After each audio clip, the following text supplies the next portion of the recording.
Deze is hartstikke Alex en Jeff.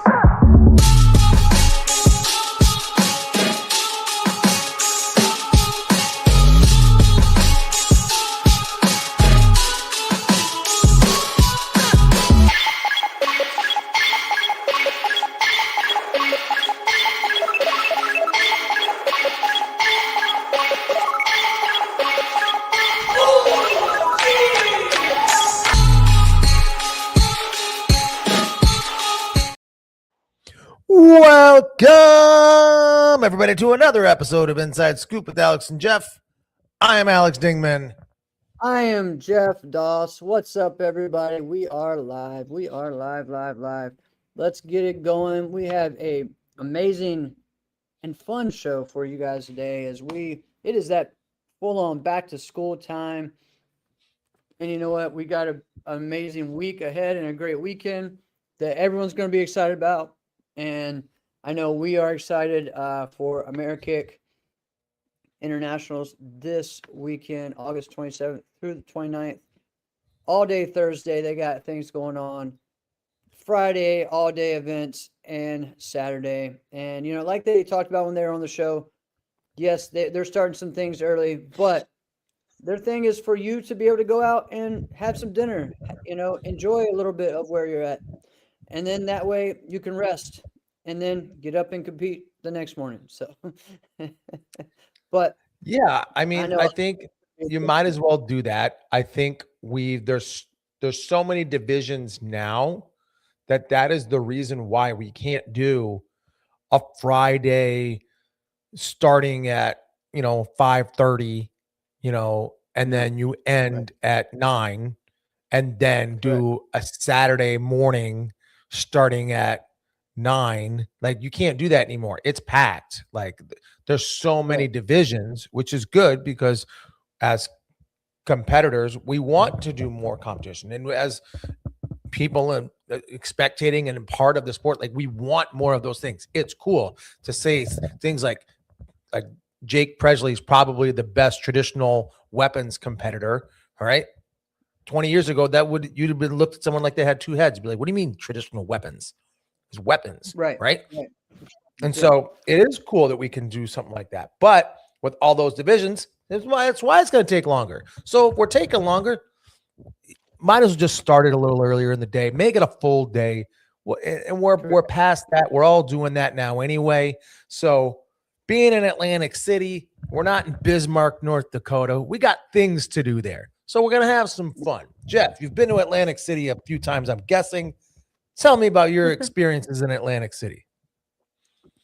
I tell you what, last year was a lot of fun. Just the people watching was wild and crazy. And so I'm excited to see. Just tell you, man. Are you a new YouTuber? Maybe. So we I don't know what's going on in the world right now on this page, but lots of craziness in the comments. So we will not respond to those. But I tell you what, last year, at Harris, there was just the way it's all set up was really cool. And you could sit in the cafe and be in the middle of everything and just sit and watch, you know what I mean? Any time of the day, 3 a.m, 7 p.m., 7 a.m., 10 a.m. And you just get to see everyone coming in, everyone going out, the craziness that's happening. And you know what? It's fun. So, well, tell me about it.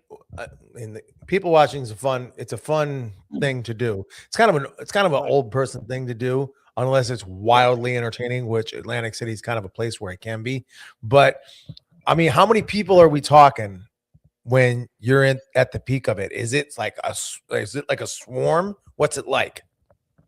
Yeah. It's a swarm. I mean, there are 20, 30 people coming each way, whichever way, and then they'll die down, and then the world calm down, and then you'll see just some dude with his shirt off chasing after somebody, and then you figure, oh wait, who is this? Oh, wait a minute, this is his lady. Are there street performers out there too? Not inside. I didn't go outside last year, so I don't know. I'm pretty sure there are maybe on because again, you're talking about they have a boardwalk and a beach and everything like that, right? Andrew's talking about the party bus. He's got a party bus, so Yo, that's why? something else to do. I think it would be pretty dope to just be like, someone should just be like, let's just do a street performer. I didn't win my division. You Yeah, just go out there with a hat, just start tricking. That could be kind of fun. That could be fun. Cool. Yeah. Rashad, what's up, man? I hope everything's goes great out in Hungary at Budapest. Heck yeah, represent the country, brother. And yeah, man, you're right there, Drew. Casinos are great for people watching. I mean, casinos are because they're also predictable. Because you already kind of you go into the casino having kind of an idea as to what you're gonna see, right? You're gonna see a bunch of old Italian women, right? They got nothing to do, all right? So this is what they're doing. They got $20 and nickels, and that's just what they're gonna do for the next, 40 minutes. All right. And they're just gonna do this, all right. And then when they're done, they're gonna yell, "Where the heck is Gino at?" Right. And then they're gonna go to the buffet, and it's a fun experience because you kind of know what you're gonna see, and yet the animation of it makes it and even a little bit more entertaining. Going around with like friends and martial artists, and even if you're not going to like bet or play or gamble, you can sit and watch them, and it's just kind of fun because you go with your crew, you go and do this, and you go with this, and you do, and it's just kind of just a fun thing, and that's what was always fun about like Vegas tournaments back in the day, and Atlantic City is kind of the same way. And yes, the food is good, and yes, a little expensive, but what I like though too is that there were different areas for price range too. You could just hang out at the burger joint or the pizza joint or the sandwich shop most of the time if you wanted to, and stay within that range. Or you wanted to go to the high level, okay, you could go to that. Or you can go to the mid range, that you could go there too. The other thing is there's a lot of different like bars with bands that will play, and it's just fun. Like you just go in, sit, and just hang out, watch a band play, get on the dance floor a little bit, and then go out. And then again, talking about, or yes, you could go to the boardwalk, and there's lots of places that are. I mean, I know a couple years ago, it was, just around other areas outside of where the Harris is. There's so many different, just great Italian places to go eat and old school places. I mean, yeah, a lot of places. I mean, so yeah, it's definitely a great event. So guys, if you haven't registered, go do that right now, and make it a great weekend. I'm excited just about overall about competing, being there with my team, teaching private lessons, the Hall of Fame, all the different things that will be happening. So I'm super excited about that. So pretty cool this year. This will be my second Hall of Fame that I'll be in this year with Rhode Island. That's pretty cool. And then also Amerikick. So pretty cool. I just if get into there's it. Not a lot of people that I have any more this year. I'm gonna have to be like, you know what? I'm only going in if someone else goes in with me. All right, I'm just saying. Ooh. All right. Wait, are you the only one getting inducted into this one? No. It's me, Edwin Alejandro, and Jesse Ray. Okay, right. I remember Jesse, but that's what threw me off. So wait, you know what's wild, Jeff, is it's not often that somebody gets inducted into a tournament's Hall of Fame while they're still actively competing, right? We're not like the NBA, the MLB, the NFL, where it's like, you gotta be retired for X amount of years. We make our own rules. We do whatever the heck we want. All right. If we want to do it, we do it. But you've been inducted into multiple Hall of Fames while competing in the same calendar year. That's pretty cool. If you think about it. Like, I don't know a lot of people that have had it multiple times, and you've had it multiple times in the same year. Either they think you're done. I've be on stage multiple times and be on stage getting the award, like I was at Toronto. Who are some other competitors that you can remember that were inducted into a Hall of Fame while still actively competing. I think actually you and I had this conversation because we went and looked at the Diamonds Hall of Fame, right? And we were like, and I think Calvin's last year that he was competing, he got inducted, right? Yeah, I believe. And so there was that. In the original, times, like in the first, in the 90s when they first brought out the Hall of Fame, I think there was a few people that were, like I think like Mike Bernardo, Nikki Carlson was in the Hall of Fame when she was competing in 99. I think she was when she was on CJB. Well. So she was still fighting when she was on CJB. It was before that. It was in 99 she got inducted. So that whoa. Yeah. So crazy, right? DDB saying that Raymond was inducted. Yeah, he was inducted into a few Hall of Fames while still being active. Right. I remember, and I do remember our conversation before. I remember Terry Kramer being inducted while he was going to be competing in that finals, and then he just decided, you know what, this is an honor. I'm going to do this, and I'm not even going to compete because I just want to. It's such an honor. I'm going to do this, which I thought was pretty cool. Right? I still wanted to see him compete, but I had to wait for another year. Who are some others?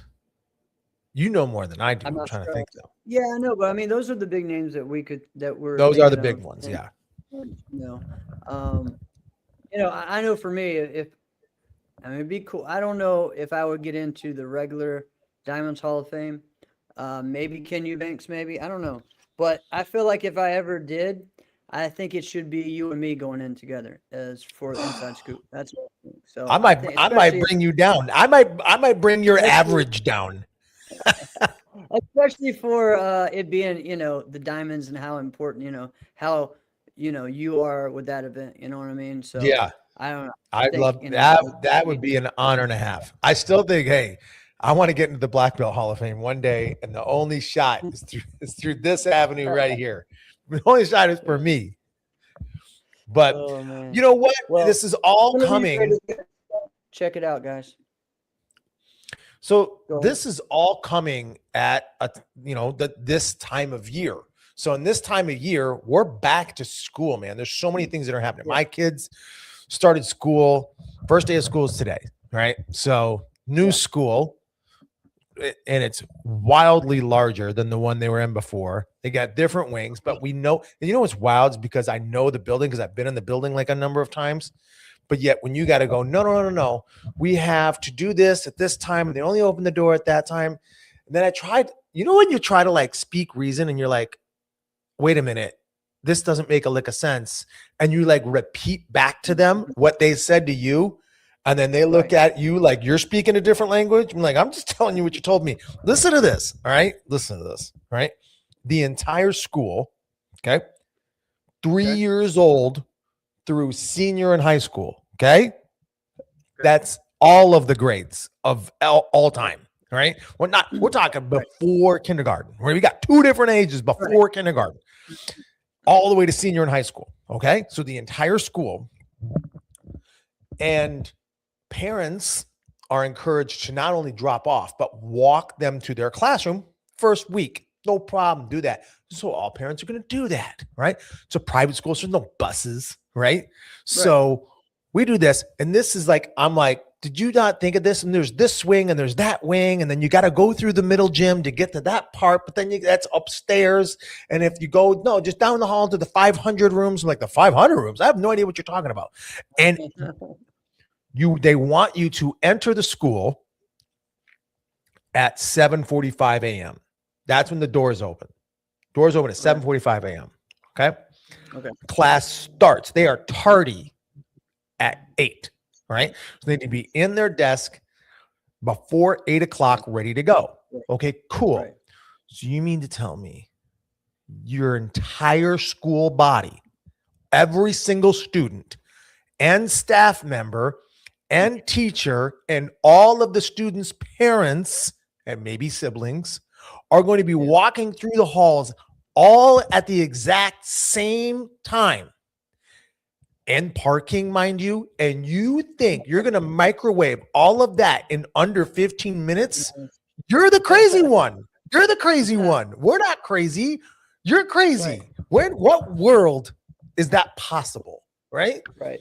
It's true. So obviously I'm not going to do that. So I show up at 7:30 and we're like, this is dumb. I couldn't do this if I was alone in the school. Right. So yeah, they didn't like me right away. Well, they like me, but they were like, let's not push the envelope here, Mr. Dingman. And I'm like, all right, whatever. But so we're doing that. So it's a back to school. We're talking about tournaments. Let's not get wrapped up in getting too derailed here.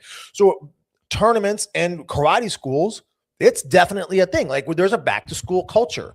So, but it has to really, I imagine, I wonder what it's like for you, man, because it's changing. Because whatever I knew, what it always was, it's definitely different now.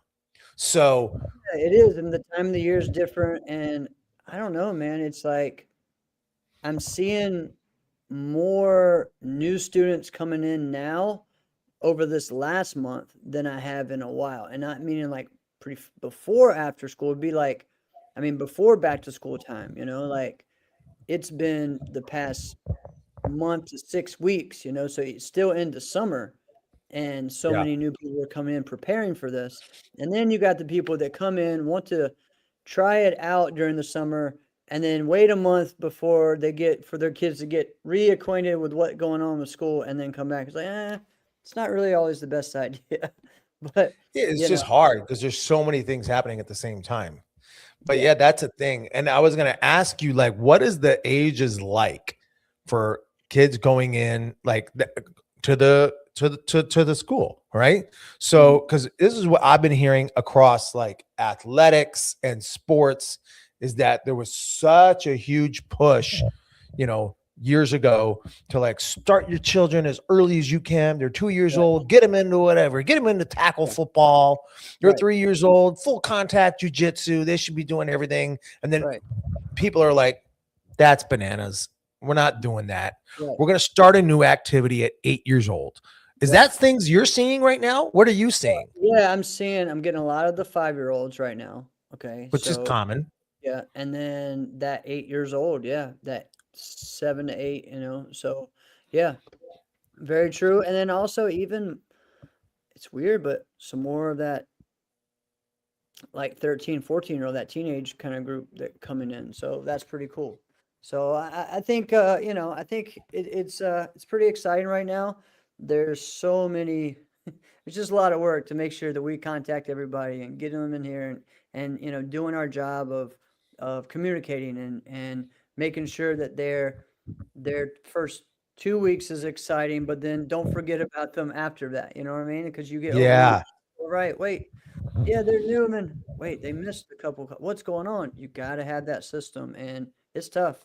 And that's another great thing for that's going to be happening this weekend is if you guys can get there Thursday in the afternoon, go to the seminars that Adam Kiefer is doing and that all these guys are doing. Because he's good at this. This is his thing. There's a lot of people that are really good. Chris Rodriguez. So and then like what Mark said, even if you can't make it Thursday, go to their booths and talk to them because they're just gonna want to help people out and give you advice and information. So check that out as well. All right, fun thing while we switch. Tell me. I got something before we switch, but tell me. I'm going here. Oh. Right, school. Since we're talking about back to school, all right, let's just go. What was your favorite subject in school? In like grade school, like okay, 12. Yeah, you know what? Or even high school, it's still the same, and it would probably surprise most people. And it's math, right? Anything. Okay. And I'll just tell people that about AD or ADHD minds, math is something that typically is like, it resonates with them. It's stressful. It was wildly stressful, but it was like, that was by far the area. It didn't matter whether it was, algebra, geometry, trig, whatever math I was doing, that's what I always scored the best with. But I also thought I was going to get an aneurysm every single day. right? So, but yeah, that was by far, what I did the best with. But what about you, man? What was your favorite Oh, subject? history, dude. Definitely. History. History. I mean, it makes sense. I mean, it's kind of what I'm It into. actually does. I Not mean, when soon as, yeah, it does.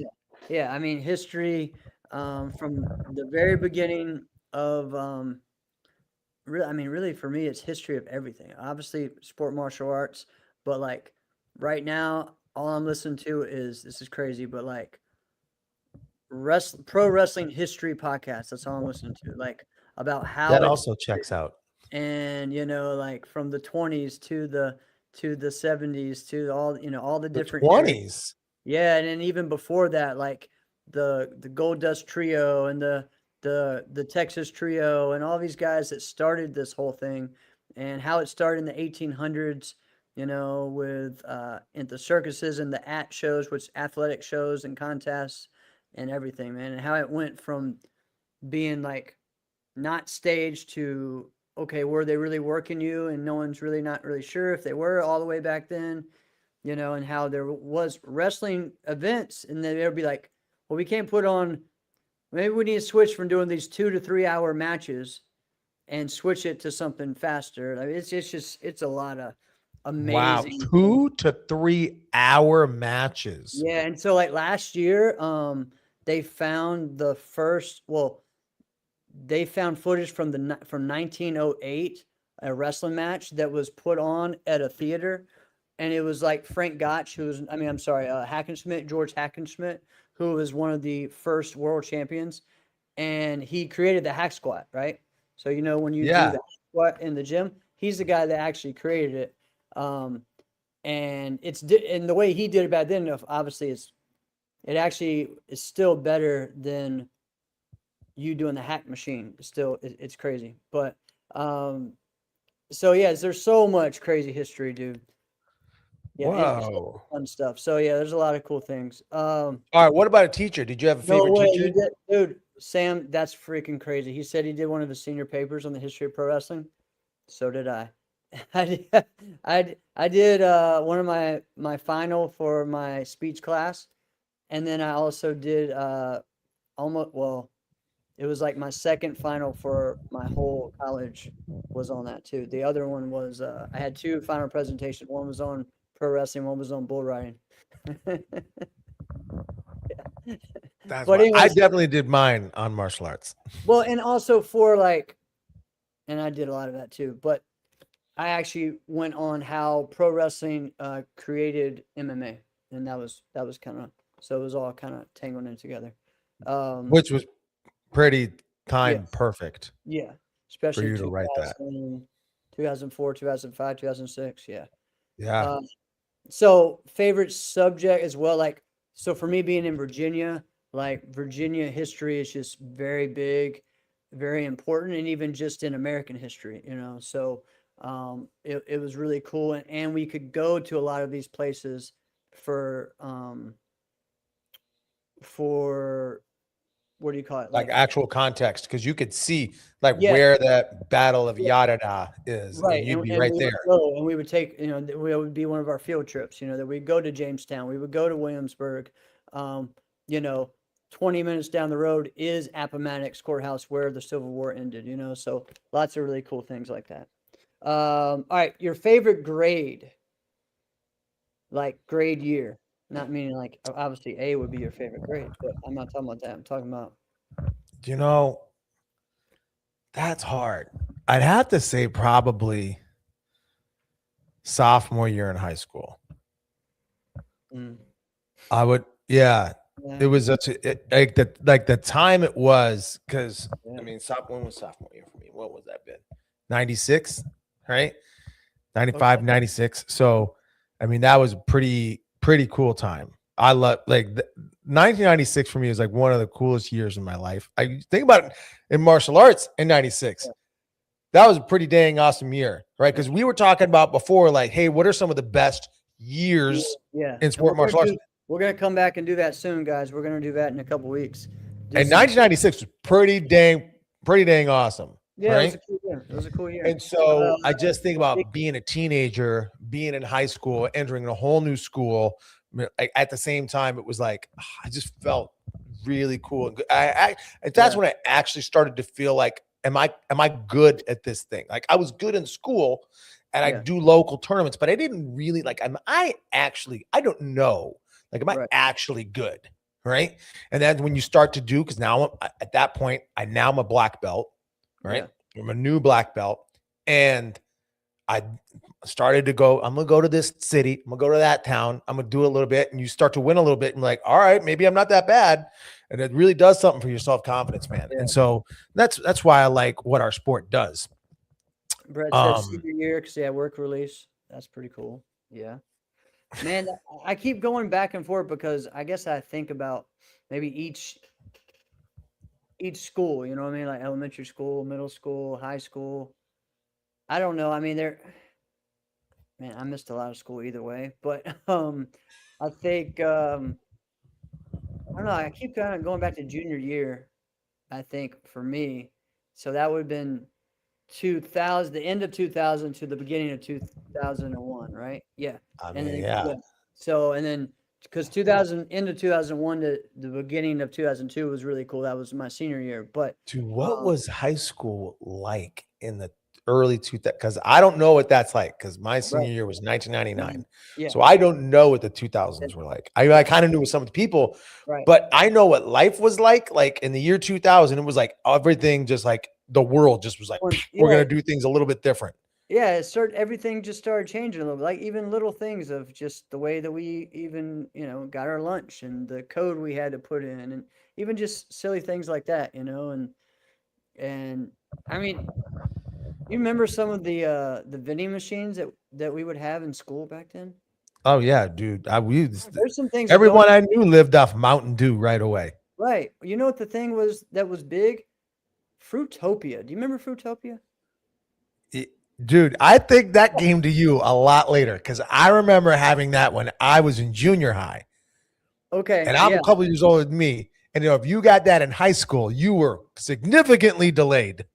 Well, yeah, I'm also but we probably had it in middle school too. But like, I don't remember a bunch of vending machines in middle school like I do in high school. Okay. So, oh, dude, we had one. You know what we used to have though? It was around that time where they had just like the nastiest sodas. Do you remember? Oh, Mystic. I don't even know what that is. Wow. Do you remember Surge? Yes, Surge. Yes. Surge. Oh my gosh. Or wow. OK Soda. Remember OK Soda? Yeah. It was basically OK Soda is basically it was the thing that like dumb teenagers would do when they would go to like the fountain drink thing, and they would just go, give me a little bit of everything. That was OK Soda. It was definitely not okay. Right. Jolt, yeah, that was the one. Jolt, yes, that was very good. DDB. Jolt is quite possibly the worst soda ever made. Right, and every 13-year-old drank every drop. Nah, Shasta's too good. Because Shasta had options. Yeah. You could have a cream soda Shasta. You could have a root beer Shasta. Or you could have...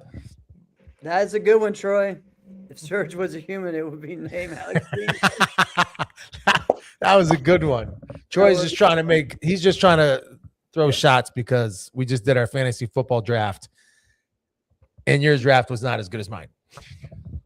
And mine was still better than everyone's. So, and you didn't even draft. I did draft. You missed your first pick. You missed my first pick. You missed your first pick, yet it was like it's still, you had an awesome pick fall into your lap. Yeah, and then my second pick was probably better because most people probably would have took a wide receiver or running back, and I got. You went 2 running backs? No, I think I went with Bride second, because I think he was the best player on there, and no one, and that dude. All right. He gets just as many points as the other guys. I already been eliminated from the playoffs. It's funny. Mountain Dew. Oh man. All right, we're gonna go. Teacher, do you have a favorite teacher? I got to tell you about this. This is something that is happening. It's so bananas. I have to tell you about it. Okay. Because there's this app that my kids' school they use. And you know what they call it? It's like an app to where it's like, here, we're going to give you all the updates, the things that they're doing that day, things that we're going to be doing. And you know what they call it? Class Dojo. Oh, yeah, I've heard of that. That's the name of the app. And I'm like, I didn't know what this was. I'm assuming one of the martial arts professionals had to invent it. And then it's marketable to a lot of different things. And so then probably schools got a hold of it. All right, cool. So listen to this like banana stuff. It was the same type of thing where I'm like, I had to explain to them, you mean every person who ever walks through your school is going to come through at the same time in a 14-minute time frame and you expect it all to go efficiently? You're the crazy one. This one's even worse than that. Okay. So 3 kids pay whatever to private school tuition is. And it's not cheap, but it's not whatever. All right. Anyway, I have to pay to use this app. So I'm like, time out. If I'm understanding this correctly, I pay you to teach my kids school. I pay you to do that.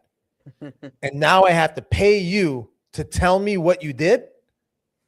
Like, make this make sense. I'm not understanding this. Right. Email exists, right? So I pay you to teach him math, and now I have to pay you to tell me what you taught him. Wow. Hey. And it's not even like, oh, it's like $4.99. No, it's like $70 a year. Yeah. Per kid. Yeah, of course. Yeah. What are we on? Right?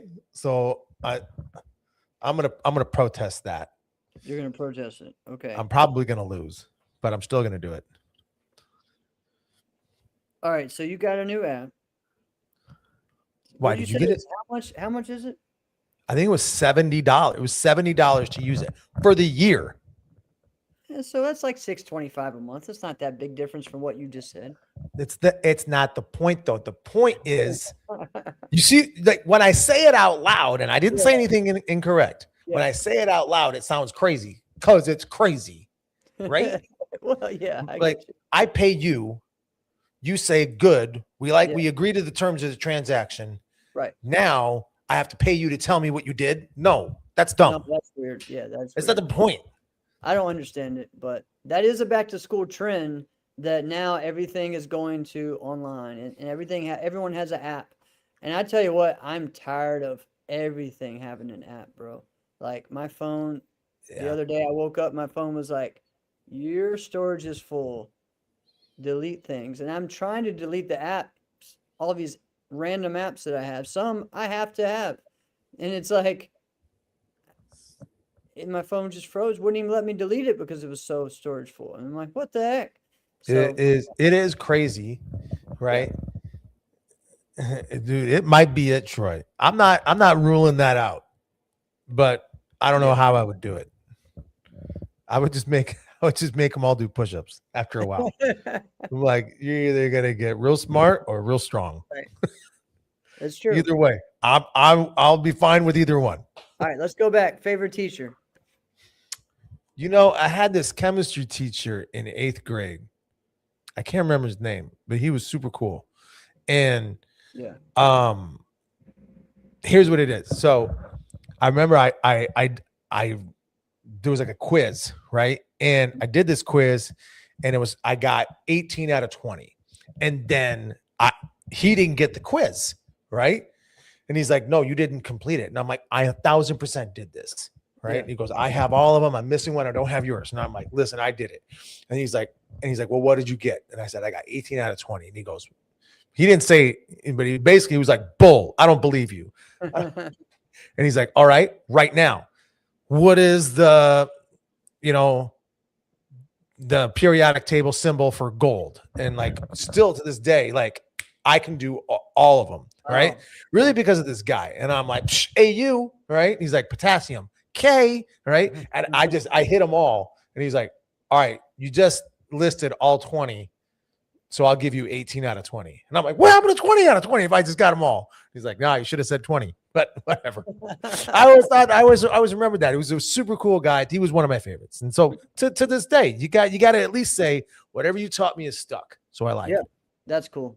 Yeah, I mean, again, I had a lot of good, several good teachers. Um, I joked a couple weeks ago about my like least favorite teacher that ended up being a parent at my of one of my black belts, I and remember that. it's kind of funny.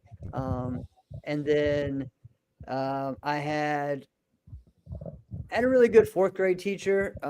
Very just really, she was tough. She was very tough, but really, helped me, in a lot of ways. And then even my second grade teacher as well. I remember them from back then. But yeah, my teacher that was my history teacher, and then she also was my economics teacher. And she was in my business class where we had to create a business and we sell things, and everyone has different jobs and different things, and that was fun. And then the second half of the year was we would watch historical movies, which I love that. Yeah, I know, right? So That is cool. she was pretty cool. All right, I favorite got sport. one for you. Hold on. All right, go. I was Well, I gonna got go. to tell you, since you mentioned your worst teacher, Yeah. this you can't even make this up. All right. My least favorite teacher of all time. This is absolutely crazy. Me and my best friend Chris, we both agree this dude sucks. Right. So now graduated, no school. I'm fine. I'm removed from it. My brother Adam, some people know, he gets himself in trouble. Right, because he's around this crowd that does these things. He gets caught. He doesn't sell out the people doing the things. Yeah. So they're like, then I guess we're kicking you out of school. But he didn't actually do anything. They're just trying to prove a point. So then the district's like, well, if you're not going to have him come back and he didn't do anything wrong, you've got to provide school for him. Right. So now listen to my brothers. This is his sophomore year in high school. Listen to how this went. He had school for 1 hour a day from 3 p.m. to 4 p.m. on Monday and 1 hour from 3 p.m. to 4 p.m. on Friday. The teacher would come to my house and just sit down with Adam. And for 2 hours a week, he finished with more credits. He finished ahead of credits. And it was my least favorite teacher of all time. The worst. The guy I hated. He is now 10 feet from my bedroom. How crazy is that? Imagine that. The person you hate more than anything else is like looking at your dirty laundry. How crazy is that? That's crazy, Alex. That's crazy. Yeah, all right, I'm sorry. Let's keep it going. No, that's definitely a wild one. And I was just trying to think of Drew said that his teacher like loved Teddy Roosevelt. Yeah, my history teacher had like a thing for Thomas Jefferson and Brett Favre. So she was Brett Favre. Thomas Jefferson, Brett Favre. So yeah. I'm like, okay, lady. But favorite sport to go watch while you're in high school. And I mean like high school sports, you know what I mean? Yeah. I mean, obviously like football, it was like a big thing for us here, but softball to me was even bigger in our area. Yeah, we just had we had really good softball and baseball teams, and yeah, I mean, I'd rather go watch the female sports back in high school. Dude, I didn't even know. It's one of those things where it's like, oh yeah, you're on the school baseball team. Like our school has I didn't even know that like schools have baseball teams. That's how removed I was, because you don't see it. For us, it happens like in the spring. It's like one school is like basically done. Yeah, I mean, I missed a lot of football games. I missed a lot of of course, other sports games because we were gone all the time. But it was definitely liked to see those. Softball was big in our area. Volleyball is always nice, always fun. Dude, you know what? For me, because I was not like the party guy. I was not the crowd. I loved martial arts so much that it was like I didn't just want to be good at like tournament karate and sport karate. I loved martial arts so much that like I knew going to parties was going to lead to stuff that happens at parties that I didn't want to be about. Like it was really that simple. Oh right? yeah, same. I I never might have been a little nerdy, but I also didn't get in that kind of trouble. Right. The kind of trouble I got in was whatever, but I didn't get in that kind of trouble. And so I didn't really go to football games because the school wasn't any good at football, right? Not at that time. Yeah. Right. So the only reason you would really go is if you were going to be doing whatever, right? Okay. At or around or after the football game, right? Which I didn't really do. So I remember I only went to one football game, my whole like high school like careers, whatever you want to call it. But now we were really good at basketball, right? So at that time, yeah, I would go. I'd watch a few games there. But you know what's wild? I'll tell you, since we were like horrible at football. We won one game our whole senior year. Fast forward, one of my best friends. I didn't know that either, Brett. I didn't know we had a golf team until I was a junior. Yo, I got a deeper one. Fast forward, one of my best friends. He plays football in the league, right? Bounces around, played tight end, played long snapper, played special teams, but he was in the league for like 5-6 years. Right. After he's retired, things are over. He's now the assistant head coach for my high school football team. Right. And like we were pretty dang good. Like I think we went to state. I think we won a title once, right? So like, all right, that would have been cool when I went to high school, but I don't, Right. So yeah, no, we went cool. my junior year. So a lot of my best friends were on the team, and so it was a big deal. Yo, do you know that they have sports in high school that like I didn't even know was a thing? They have. Listen, this is a real thing in Illinois. There's a high school fishing team. Yep. For certain schools. You can join the fishing team. So if you have let's think. If you have a fishing team, that means you have like a fishing coach. Yeah. That means you probably have a fishing like assistant coach. Maybe cheerleaders. Patient. B-E, patient. There's no cheerleaders for fishing, okay? Think about that, though. Think about it, right? That would mess it up. You got to be quiet. Reel them in. Hook them in. Real good, right? How crazy is it to have a fishing team? That was a good one, Alex. I like that one. That was a good one. Right? Just throwing it out there. That's funny. All right, so I want to go the other way of a couple of these questions. Let's go the martial arts way. So what's your favorite subject in your martial arts classes? That's a good one. Karate, Yeah. Were you a self-defense guy? This. Were you a martial arts history guy? Maybe. I am.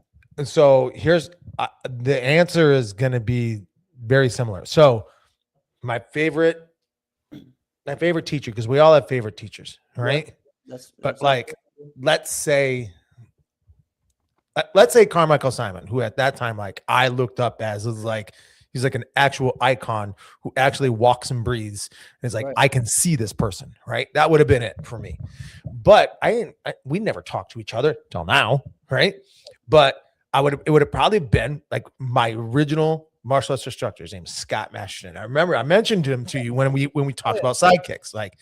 So he's still to this day trains multiple times a week, right? At that same school that I started in. And you know who owns that school? Joe Boone owns that same location. Wow. How crazy is this? Joe Boone owns the school that I walked into for the first time, right?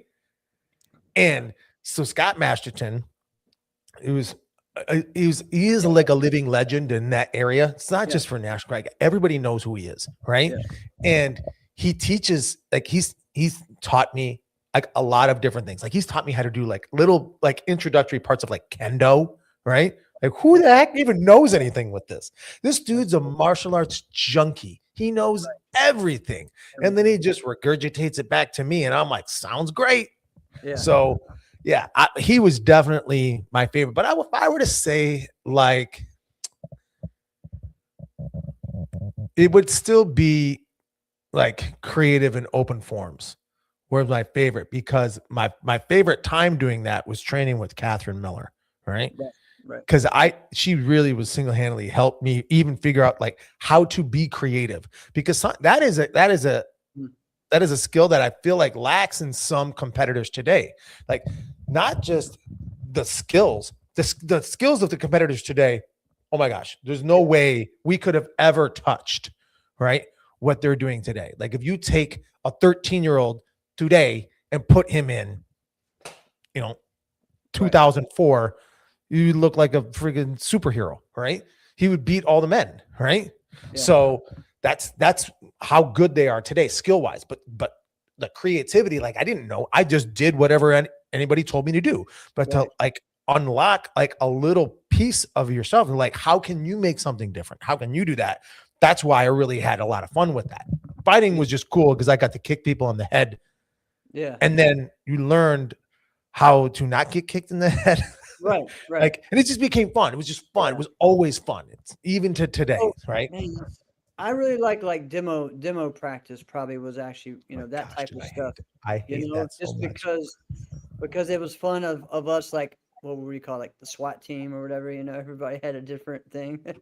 Your black belt club, we had the SWAT team, and I think that was cool just because I got to use what I was good at with my forms, and I was competing and everything, but also adding a little bit of the self-defense with the like we would dress up, we would do Mortal Kombat, and I would be Johnny Cage fighting Raiden, and fighting and like we would do like that kind of part was fun, was doing things like that. So I think that time, and we did several demonstrations during the halftime for basketball games at Liberty University and different things like that were cool, and stuff at the minor league baseball teams and stuff. So that was cool because we got to you felt like you were that next tier, you know what I mean? Yeah. So that was fun. Yeah, I mean, I think my teacher, Virginia, Master Arthur, definitely was just just his energy was always great.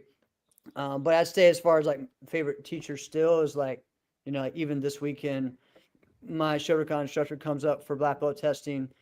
And first thing he does is, here, I changed this part in my bow form. Watch. What do you think? What do you want to do with this? All right. We're just learning and teaching and everything. Even, we're just continually, doing that. Yes, we did. Oh, here's a good question. Yes. So do you guys good chiming in, Chris? It was great show last week too, by the way. Oh yeah. College sports, others to push the martial arts passion. I feel like as a dad who was a sport martial arts, I constantly communicate, you don't have to do karate just because dad loved it. Follow what you love, because whatever you choose, you'll have to sacrifice a lot.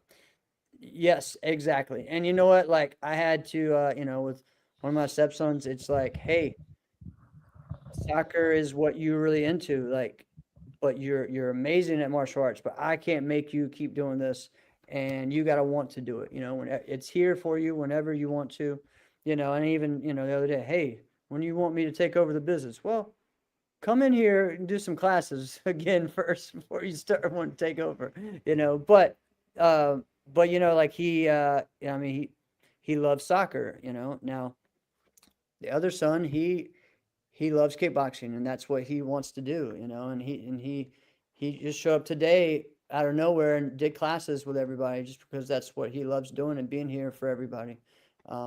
He So, I mean, yeah, I mean, I same way. I'm just like, hey, I'm not trying to push you, but we were just so into it then. We missed so much of everything because the sacrifice. And honestly, yeah, for me, it's still like, even like Chris, this is what we do for our living, and this is what we love. This is, we put everything into it. So, What's funny? I was having a conversation with my son Zachary today because he was having a rough moment, because he is like, he looks like me, but he does martial arts the opposite of me, right? Yeah. Like 100% the opposite. Right. He really does martial arts more like Greg Betlock, right? Which is the opposite of me. Now, Louisa she does it similar to me. She's actually, she fights very similar to. I just had to kind of figure it out. She fights very similar to Claire Cacosa, right? Okay. But like, I actually think she's a little quicker with her rear hand. She's not as good of a kicker like that Right. yet. She's not like that yet, but she's good. So she's kicking, and Zach has eaten shots to the face like over and over because he's trying to control it. He's trying to check it. He's doing all of the work. She's not. She's like, I know what you're gonna do, and I know you're gonna reach, and I'm gonna kick you in the face. And he's losing it. And I'm like, man, just relax. You don't gotta do this just because I love this. I was having same thing. I'm like, but let's be honest, you're doing the hard job. She knows you're doing the hard job, right? So she didn't do all this great stuff to kick you. You had to make the mistake, right? In order for her to get you. So we were having that same kind of moment as well. Plus, it was the first day of school. They're exhausted. Yeah, exhausted. I know. Oh my gosh. It's been crazy. All right. I'm going to go on my end of like my favorite grade or my favorite year or my favorite time. And it kind of goes back to that, like when I was training, that 1994 year for me, we were doing so much at the school, at the karate school, doing all the demos, but I was also traveling NASCA the first time as a black belt.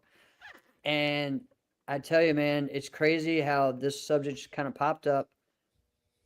And recently, Wally has put out videos from 1994 US Open, and I've just been hooked because I'm watching these guys that, like, this hits home to me more than any year because it was my first year traveling the circuit as a black belt, competing, either losing to some of those people or beating them the next tournament, or this is who was the top people, and this is right. who, and I watched all the time, like watching Jamie Webster, compete and trying to be like, no, this guy, this was his year.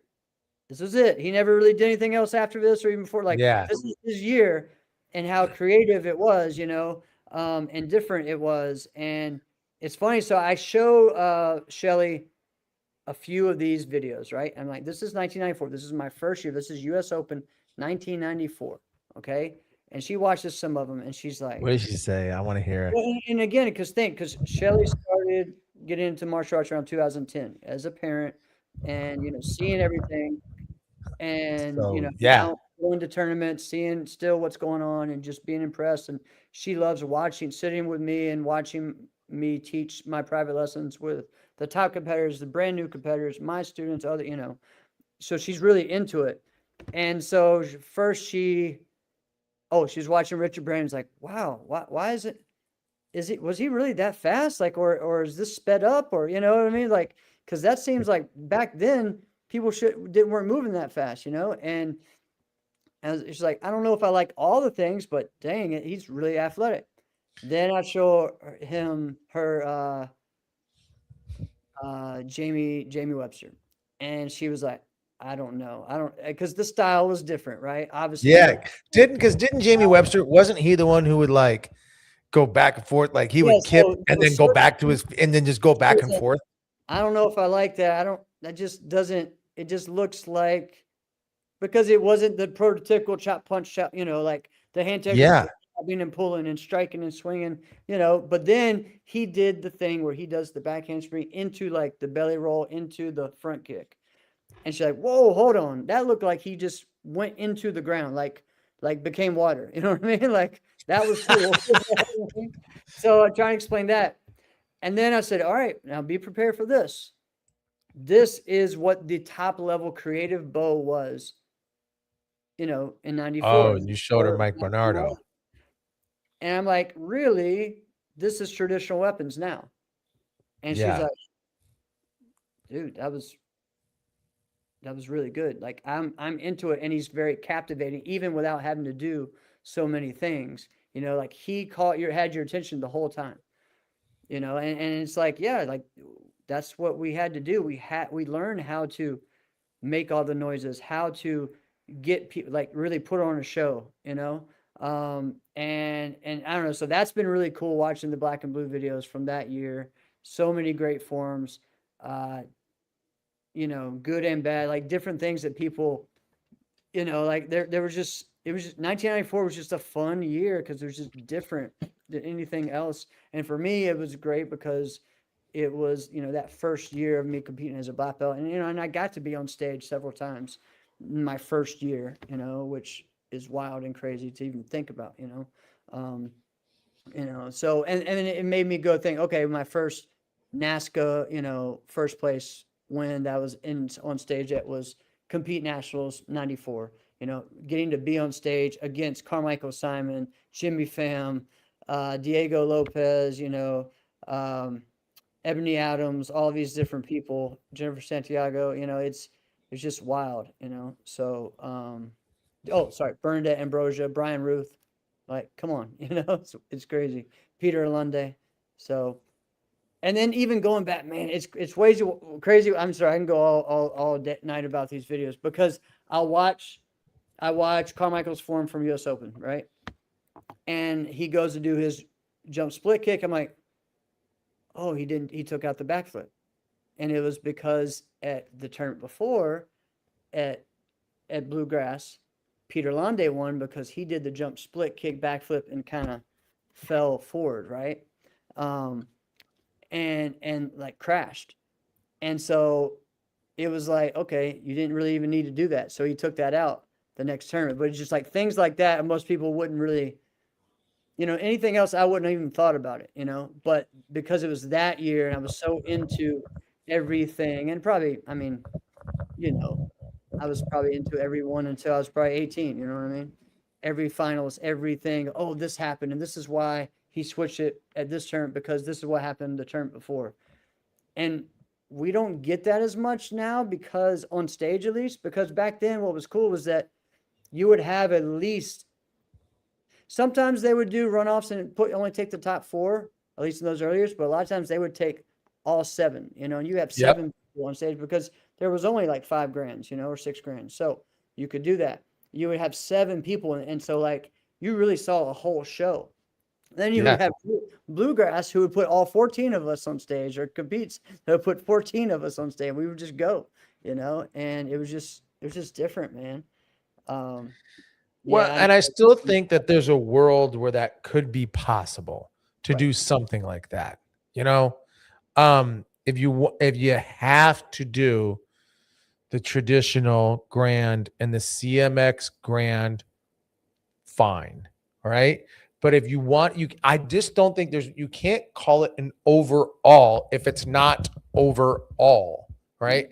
Just call it a traditional championship. Cool. That's what it is. What if it's, I don't know what this overall would ever mean. Right? There's 47 overalls. That's an oxymoron. That doesn't make any sense. Right? Well, even some people still call it the winner of the runoff. Well, no, technically it was the winner of the grand championship. They won the CMX grand. This person won the traditional grand. Now we're doing the overall grand. For the juniors, it kind of makes sense. It actually is an overall. The adults, well, okay, it's a little different. Yeah. So like for me, and that's something too, I think, even, I don't know why Reed says it that way. A lot of us just say, hey, it's the runoff. But it's not. It's the grand championships. The grand championships are actually happening during the day. The overalls are at night, So that's different. Also, all right, you had something else you're going to add? No, go. All right. We were talking about first, and actually Chris last week brought up this tournament, and we didn't really even get into it. And it was my first NBL win was the 1998 June Re Internationals. Okay. And that was actually the first NBL national tournament I went to in 1996. Okay. And I know he was wanting to talk about that as well. Because that tournament, and Mark even talked about it as well 2 weeks ago, was like, that tournament was just so cool. Right. Because it had the best of, you had all the NBL people that came to it because it was a national NBL. But you're also talking about it's in DC where there's all of the junior people. A lot of NASCA competitors at that time are in that area. You are in the middle of there. So guess what? All the New York City people can come down. Like Jotty would come down and compete that tournament. Gerald Dawson's competing there. You have a lot of people that was their big tournament they would go to, like Sean Elliott. That would be his big event where he showed out and he won that grand like 2 years against high level people, Jerry Fontenez, fighting against Jody and things like that. Harry Carter, beating people like I think he beat Jody. Harry Carter was very good, so, very underrated. Things like that, in the Junior International, like one of the first times that you saw when the split happened with a lot of people from DKT left and started Prestige, and that was one of the first events where they fought against each other on stage. Just so many things, but for me, that being my first NBL win was a huge thing. Winning the creative forums. Yeah, I won the creative forums and going against beating someone like Adrian Ulanoff, who was the guy that I read about in magazines, and I had only got to compete against him, I think, in weapons in Texas in 1995, because we're actually about the same age. And so he was winning NBL and I was winning my age group in NASCA. And so we kind of both knew about each other, and it was cool for us to finally be able to go against each other like that. And I tell you, I like the age groups in NBL still, because 11 under, 12, 14, 15, 17. You know what? And then you can split it up more, and that was what they did. They split up the styles more than the age and the gender so much. You know what I mean? Like, you had your Korean division, you had your Kempo division, you had your Japanese division, you had your traditional weapons division, which wasn't common to do at the time. Right? No, like it didn't happen. In that, no, I mean, you had your musical division, you had your creative division. I mean, yeah, and then you really just musical weapons, creative weapons. You had these are the divisions at that time. In '98, you had traditional, open, musical. And NASCA, that in '98 was the first year that traditional became a NASCA division. Before that, it was just form. Yeah, it was just form, and male and female were together too. Yep. Especially for the points. They eventually split it all up and everything like that. So, yeah, I mean, but going back to Junior Internationals, it was a cool event because it was like a combo of like the best of NASCA and the best of NBL against each other. Like, think of the people that won were like me, Ashley Lane, Jeff Igajiri, and then Arnold Chan, Adrian Ulanoff, Chris Sublett, all of these people that were like the best of both, being there. Chip Jordan, so many different people from all over. Then it's the first time I really got to see Jason Tankston, fighting at that high of a level, you know what I mean? And him and his dad, beating everyone to make it to the finals against each other, crazy, right? I remember that tournament. I remember really, really wanting to go to this tournament, and like I couldn't go because I was 17 years old and I had 2 nickels, Right. And my dad was like, "You're gonna go what? No, wait, where? No." And that's what I had to battle to go to any tournament, right? You want to go where? When? On Sunday? The Vikings are playing. Like, yeah, I know they're playing. Yeah. Well, yeah, and then think about it. I think that was the last time that I went to like the DC Zoo, because we were talking about that. Mallory was talking about, hey, Mallory was talking about the other day when I was at Capital Class, like, yeah, you guys should go to the DC Zoo. It's one of the best zoos there is. And I'm like, yeah, I haven't been there since '98 Junior Internationals. That was the last time I went to the DC Zoo. I can honestly say, if I want to go to an attraction because I'm at a tournament, the zoo is by far the last thing I would ever think of. Because what's the difference? What is that? I'm asking, what's the difference? I don't know. There's just the animals are a little less sad at that zoo than the other ones. Yeah, I don't know. No idea. You're still going to go see a polar bear swimming around by himself, bouncing on a red ball, right? You're going to go to the baboon exhibit and it's going to smell horrible. And you're going to try to look at them and not make direct eye contact because you're afraid they're going to climb over the thing and try to get you because they're that crazy. And then you're going to, creep by the snakes and you're going to want to get out of there. And you want to go, right. Look at the polar bears again. They're cool. They swim. They're fine. You want to look at the zebras. It's a freaking zoo. They're all the same. It is. Oh, one of the other cool things that year was, I think that was the first time that like Casey went against Keith Weston. And that was pretty cool because it was Casey Nash versus Keith Weston for the overall like traditional Grammys. Yeah, I heard that this was a big deal, but I wasn't there. So talk to me about it. That was a big deal because Casey was just like, okay, that's the best traditional person I've ever seen. And I just remember her being like, yeah, I'm hot this and I'm ready. And then she was like, wow, okay, this is a whole nother level. And that's what really got her into like, you know what, like wanting to do some, really doing more of the NBL scene and seeing Keith Weston be like, yo, this guy is the strongest competitor I've ever seen. Like it's insane, right? And so for me, that was a cool experience to really be able to see him as, again, you read these things, you see pictures in the magazine. We didn't have video back then. The only tournament that Black and Blue went to was Junior Internationals, and they only did like, I think 96 maybe, and maybe like 97. So it wasn't like, it was tons of footage. I got to see a little bit of like 1 or 2 years, a few of the top people from NBL did Karate Helps Kick Diabetes, and that was kind of cool. Keith Weston was and is still the truth. I think he could still come out and shine.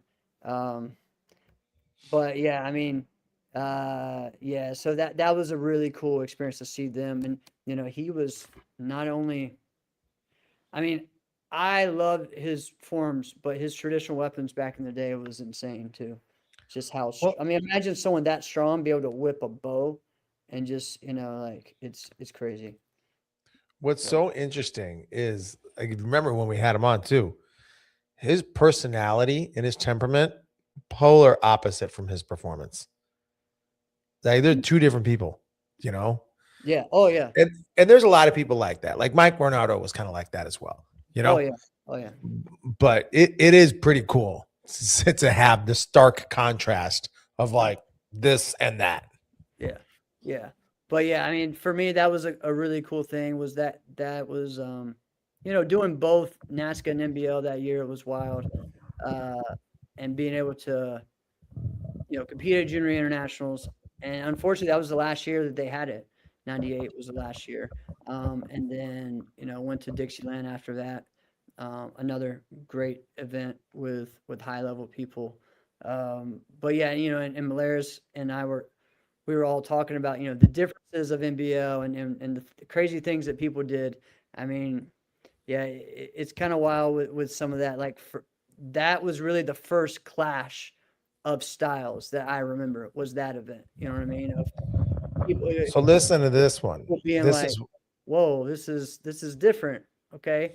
Which one's going to stand out? And really my style winning creative.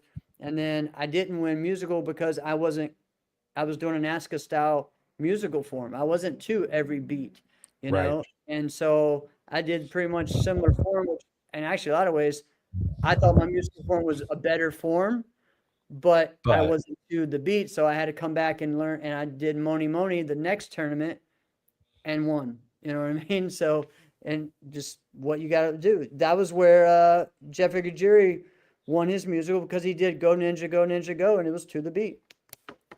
And a lot of that was from going to these NBL tournaments, okay. So here's the thing, right? So remember I told you I really wanted to go to that tournament, right? Yeah. And I didn't go, but I also was talking to you because that was the first time I even knew that there was a Junior Internationals. I didn't know, right? So when I heard of this thing, I'm like, time out. We are who we are. We're national karate, but we're a direct, we're the Junri system. Right. And so I remember, I'm really excited. I'm an active competitor. I go a little bit to go to this tournament, go a little bit to go to that. Like I'll do bluegrass. things like that. So I'm like, wait, there's a Junior Internationals? And I remember talking to Larry Carnahan and John Worley, and I'm like, shouldn't we be going to this? Am I the crazy one? I don't get this. Yeah. Why are we not talking about this? And Mr. Carnahan was like, or no, Mr. Worley was like, totally. I think it's a good idea. You should always go to any tournament. If you're not able to, you never know. You can go to it the next time. There was no next time. There was no right. And I remember Mr. Carnahan was like, well, I mean, it's always good to go to a tournament, sure, but it's not a NASCAR tournament. So you really don't know what you're going to get. And I remember thinking at the time, like, that's kind of the point. Right. Yeah. Like, I don't know what I'm going to get. And then you hear the stories of this event. Right. So those listening, you do not know. Number one, nobody knows when our last tournament's going to be, but you don't even know when a tournament, that's their last tournament ever again. Think about this. What if something crazy happened? It's not going to happen. It's no possible way. But what if something happened and the U.S. Open is no longer a tournament anymore? Right. Right. Think of those memories. Think of that. It's the U.S. Open. What if that one was no longer in a tournament? It's going to be, right? And you were like, oh man, I always wanted to go to the U.S. Open and I never went. People would look at you like you were crazy. I'm like, what? Yeah. Get out of here. Who are you? Right? There's some people. Yeah. High level. Dude, we know still haven't gone to the U.S. Open. Think about like back then, because that was the year that Amerikick Internationals happened as well. So 4 times in a year, you have 4 huge high-level tournaments in the same area. You had Charlie Lee's, you had June Reeves, you had John Chung's, and you had Capital Classics. Insane, right? And that's not even. They were all good. And they were all good. And then there was also other high-level regional tournaments, of course, like Battle of Baltimore and the Maryland Expo and all these different ones that happened back then. It was just a hotbed. And it's wild because it was a hotbed for both leagues. Yeah. And even Ron Jenkins' tournament was a few years it was the NBL, a few years it was the NASCA. And that in Manassas, that was a big tournament. So what tournament was that? Ron Jenkins. What was it called? Oh man, why I can't think of the name of it right now. But oh man, I'm sorry. I went mean to catch you there. I went several times as like when it was NASCA and when it was NBL. And so yeah, pretty wild. Hang on, you've won a tournament several times and you can't even think of the name of it. This is the difference between Jeff as a competitor and me as a competitor. I would never forget, right? Because I don't have as many things to pull from in a Rolodex. Like, what was the one when I won $2,000? Oh yeah, I don't have that. That was the first time. That tournament was the first time I got to compete against Lyle Beniga. Oh. So in 94, maybe 93. I don't know. And then I went. Then it switched to NBL in like 97, 98, 99. So kind of wild. But yeah, you're right, man. Yeah, you never know. Gators. Yeah, look at that. Look at DDB. You're absolutely right on, and to list them too. Listen to the tournaments that just Derek has just put out here. Gators, Gator Nationals, Bluegrass Nationals, Mile Classic, New England Open. Right? Those were awesome tournaments. That's what it was. Super Duck Nationals. This is why I don't remember that. Super Duck? Yeah. They could have used a name change. Yeah, that was the first time. I think that was the first time I competed against Chris, actually. 98, or maybe Nick. Yeah, I think, yeah. So pretty wild. Yo, so I think this is a good time where we should probably talk about how competition surges at certain times of the year. So everybody's aware of the beginning of the year, boom, people come out, guns blazing, we're ready to go. It's like week 1 of the NFL. Everyone's team's got a shot. We really got a shot. Yep. This could be our year. We could make it to the Super Bowl. In January, that's what everybody is going in to the new year right? And I would say the first couple months are like that, at least energy-wise, right? Yeah. Once we hit April, it's like, are you serious? Right? Yeah. And then when you hit, but then sometimes people weren't serious in the beginning. And when like June hits, they come out totally different competitor, totally different person. Maybe even if they're doing forms, they have a totally different form. And you're like, where the heck was this? Right? Yeah. It isn't as common to have a resurgence, right? Or just a change and a level up at this time of year, but it happens. Happened, was it last year? Last year with Trey. With Trey Brown, right? Yeah. And again, man, this event, Amerikick, their open weight fighting is always insane. We talked a couple of years ago about, or a couple of weeks ago about Ross versus Raymond, where we talk about. Which I got them wrong. Yeah, you got them wrong. We talk about, like several, some of the amazing open weight, that people just had their coming out party, right? Last year, Trey Brown, Yamina, this was really Yamina's coming out party in, I think, 2021, 2022. And then you got, or actually 2022 was Katarina's, So like you're really like seeing like people come out of not necessarily nowhere, but really show, what they have in that. And guess what? That creates momentum for their next event and then maybe for diamonds, right? So so it's wild. And last year, Trey, like, dude, and he beat some high level people. I mean, from all over the place. And then of course he beats Bailey, then he beats Tyson, and to win it all. So what could we even expect this year? You know what I mean?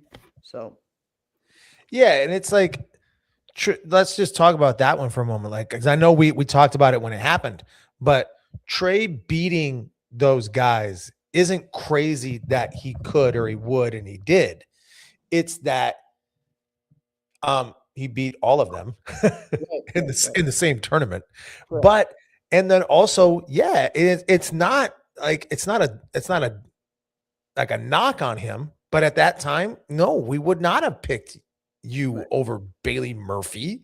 No, we wouldn't have. You might have, your dad and your coach. That's it. All right. It was Bailey freaking Murphy. And so, you had an awesome fight. I remember it was like, he had 20 seconds where he was just lights out, couldn't make a mistake. And it was fantastic. And I watched it over and over again. I thought it was brilliant. Yeah. But think about what that does when you're fighting someone of that caliber. Like, if they beat you, no one's going to think anything less of you. Right. Because why would they? No one would ever be like, man, you scored some points a bit. If you could have, right? If you would have, then you could have.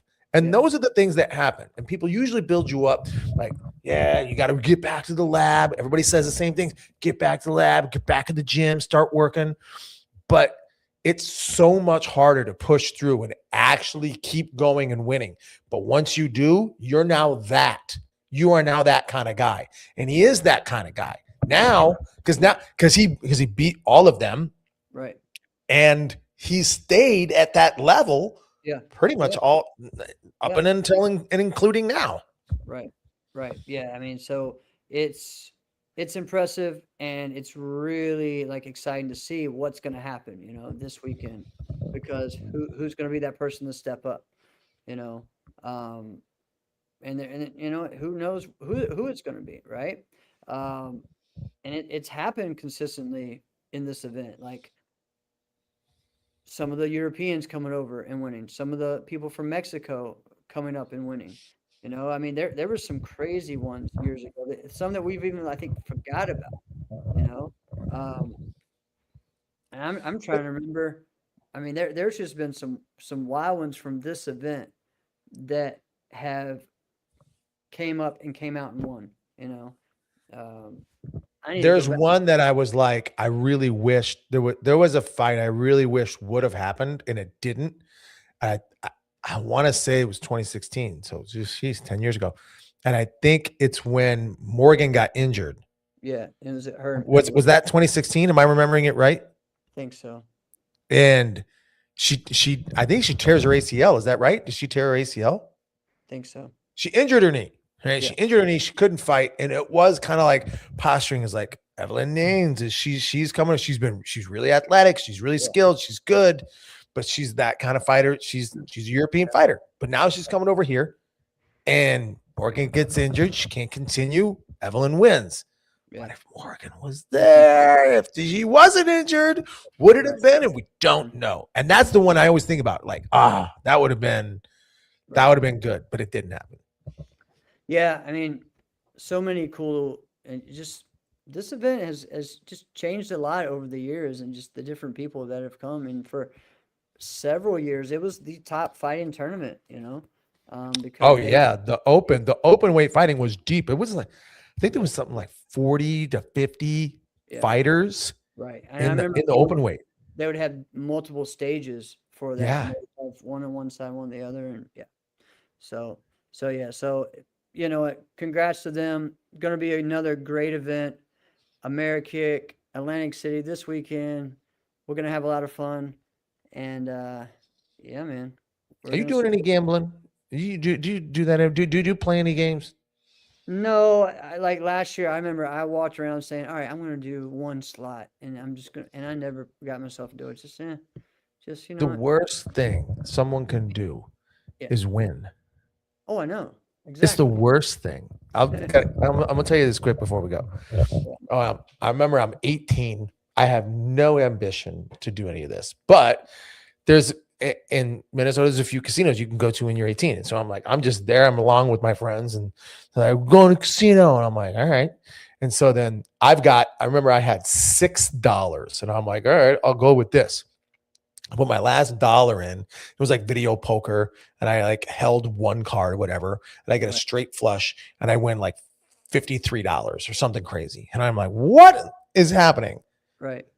I think this is what can happen. This is just you go there and then you can just win. So now I'm gambling on everything. I'm like, let's get some scratch offs. And you know what happened?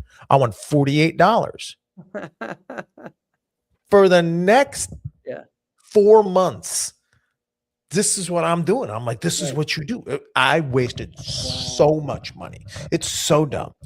There was at one point, one of my friends, he was a blackjack dealer. He was a dealer, and sometimes when they needed to, he would be a pit boss. And I'm like, well, like, what is the ways? What are some games and what are some things to play? And he goes, you don't play. Like it's actually impossible. The only possible way for you to win and be good is to like count cards and cheat, which they'll break your legs off of your body. Like you can't do that. So you can't win, but it's sure entertaining to watch. Yeah. Which let's have some fun. I'm excited to hear what some people's John said, reserve our seats, Jeff. You reserve our seats. Hey, I love watching these guys play, like John and Mike. Oh, man. Wait, what do you mean reserve seats? Man, they're just into it. He's probably talking about reserving the seats at the cafe to watch all the people watching, and then also saving the seats for him to sit and play. Because, man, you can reserve seats at a table to gamble at? I don't know. That's a thing. Like, tell me, because I don't know anything about the gambling culture. I don't know nothing about it. Yeah, I did it one year, and I did blackjack. Cafe. All right, cool. That was it. Yeah, the cafe. Definitely the cafe. It is a lot going on there. A lot going on at the cafe. All right. Anything else, man? Dude, I'm excited to hear about how everything goes on at the tournament. And then, dude, we're back into it. The fantasy football time is here. I know. My team is finally going to make it in. I've not even made the playoffs one time. No, you did the first year. I thought you made it the first year. Oh, no, you're right. The first year I made it and lost. And then I have lost and not even made the playoffs every single year since. Yeah. Let's count some cars, boys. Whoa. Yeah, I mean, I'm ready. I'm ready to get my title back this year. Oh yeah, here we go. Return of the Mac. Let's go. Excited to hear from how everybody does at the tournament. Make sure you guys chime back in next week when we go over it all. Let us know how you did. We want to hear it in the chat. Yes. This has been another episode of Inside Scoop with Alex and Jeff. I am Alex Dingman. I'm Jeff Doss. See you guys next week. See you at Amerikick, guys.